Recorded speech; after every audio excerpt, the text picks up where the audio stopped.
Səhiyyə Nazirliyindən açıqlama, uşaqların 95%-i peyvəndə əhatə olunacaq.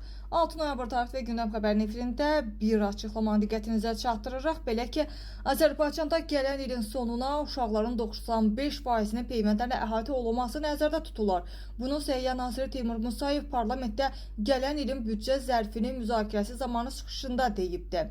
Nazirin sözlərinə görə, Ümumdünya Səhiyyə Təşkilatının tövsiyələrinə uyğun olaraq hər bir ölkədə uşaqların 90%-i peyvəndlə əhatə olunmalıdır. Bu göstəricilərə nail olunması uşaqlar arasında ölüm hallarının qarşısının alınmasına xidmət edir. Ona görə də bu sahəyə vəsaitin artırılması vacibdir.